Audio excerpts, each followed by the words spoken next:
Amis, bonjour à tous et à toutes et bienvenue à notre rendez-vous quotidien consacré à la méditation de la parole de Dieu.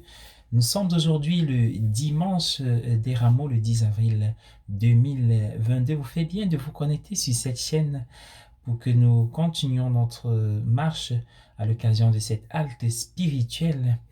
Soyez les bienvenus, que l'Esprit nous soutienne alors que nous achevons bientôt le temps du carême et que nous entrons dans la semaine sainte.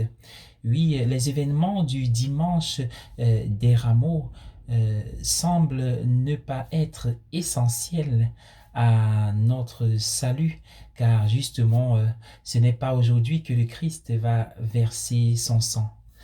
Et pourtant, le dimanche des Rameaux donne le ton à toute la semaine sainte, car ce dimanche illustre parfaitement le fait que Jésus est ce roi que le monde aura du mal justement à comprendre, car il s'agit d'un roi qui conquiert ses ennemis en se soumettant à eux.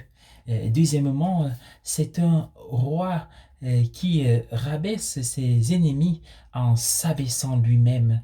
Et enfin, c'est un roi dont l'itinéraire, le chemin d'exaltation royale commence par l'humilité, voire l'humiliation, l'ignominie de la croix. Et comme on dit habituellement par cette formule, scandale pour les Juifs et folie pour les païens.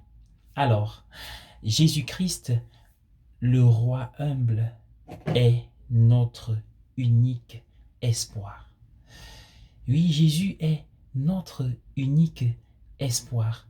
Il est notre unique espoir parce que toute cette semaine, on le verra avancer dans le combat,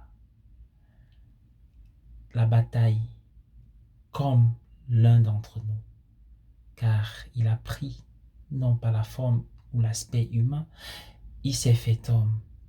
Il avance dans la bataille à nos côtés, mais surtout pour nous tous.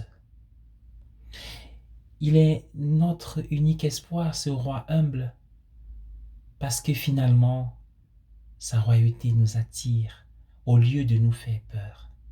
Comme l'a prédit Isaïe, le ministère de Jésus manifeste une grande puissance, mais aussi une grande humilité.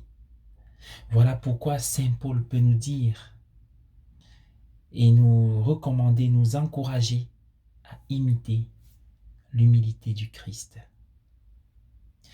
Imitons cette humilité en ce dimanche des Rameaux.